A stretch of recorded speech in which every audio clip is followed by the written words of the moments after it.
What's really behind the Ukraine crisis? Now, while this is not meant to be a comprehensive overview of the unrest, it will serve as a useful primer. After all, it's a YouTube video, it's not an essay or a book. The main driving factor behind the uprising in Ukraine, and one that's been buried as a footnote by the corporate media, as would be expected, is that this is yet another faux revolution instigated by Washington in an attempt to geopolitically isolate Russia as part of NATO's encirclement of Moscow. You may remember back in 2004, Viktor Yushchenko, the Orange Revolution in Ukraine, which of course was accomplished, as is widely acknowledged now, with the aid of the Washington establishment, and specifically the National Endowment for Democracy, Freedom House, and George Soros's Open Society Institute, instigating these faux protests as an act of regime change.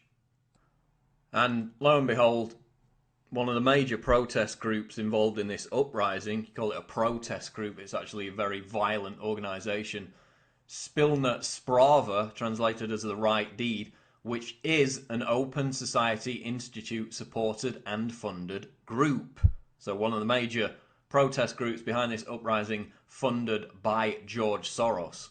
Now, just as with all military adventures, faux uprisings, and instigated acts of regime change, you have a viral YouTube video to back it up. Remember the Coney 2012 scam?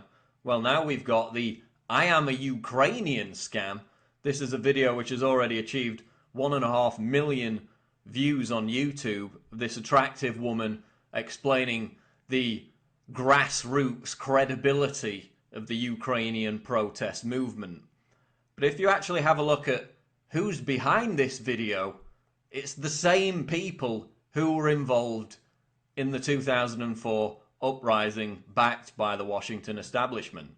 Go to the author of the video and it explains that it's straight out of Stanford University.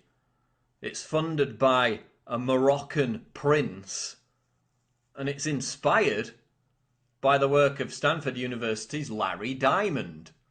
And Larry Diamond's an interesting character because he's involved with, yes, you guessed it, the National Endowment for Democracy, the same group that was involved in the fake 2004 revolution in the Ukraine, which saw Viktor Yushchenko come to power at the behest of the Washington establishment.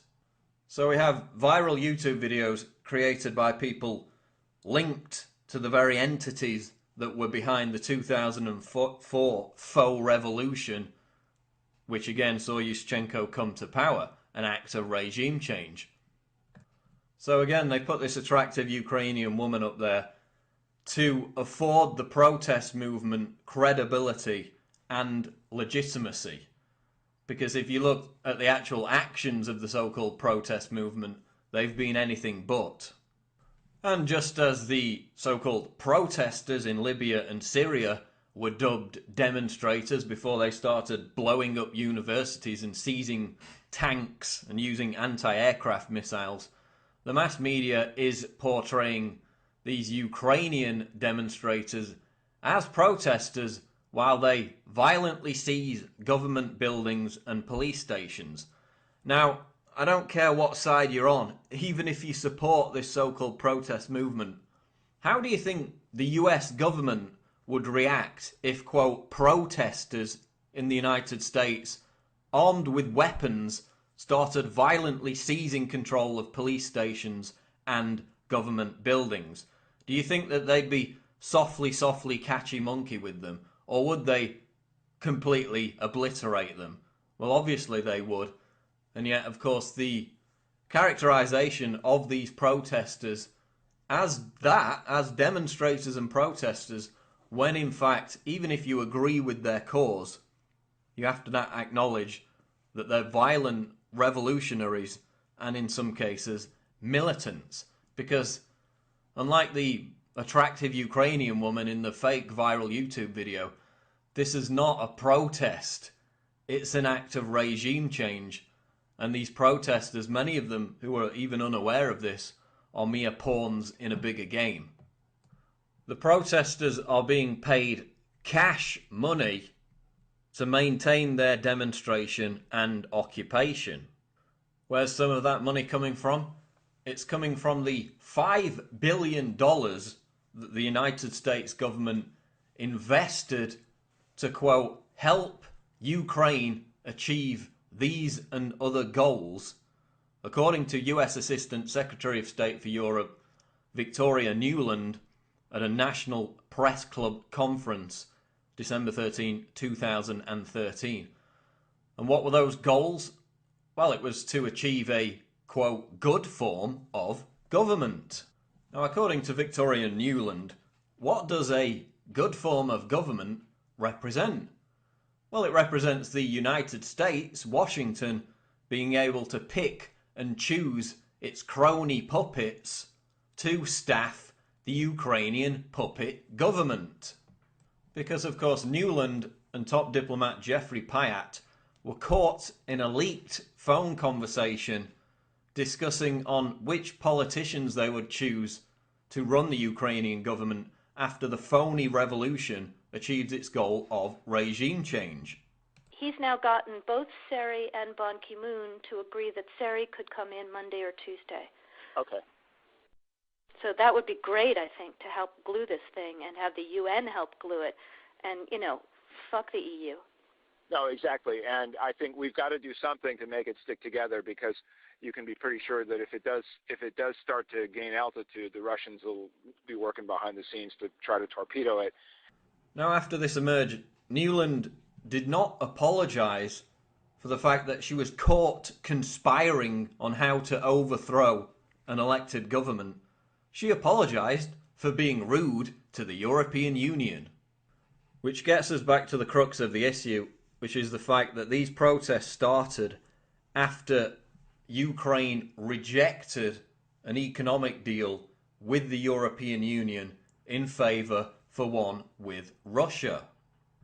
And this is what prompted many of the Ukrainians living in the west of the country, who genuinely do hate Russia because of its past, to start these protests. So many of the initial protests may have been genuine people expressing their grievances. But why they would want to side with the EU is baffling. They're complaining about corruption within the Ukrainian government, which is a fair point.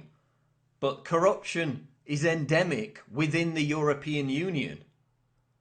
The cost of the European Union's corruption on an annual basis is almost the entire GDP of Ukraine's whole economy.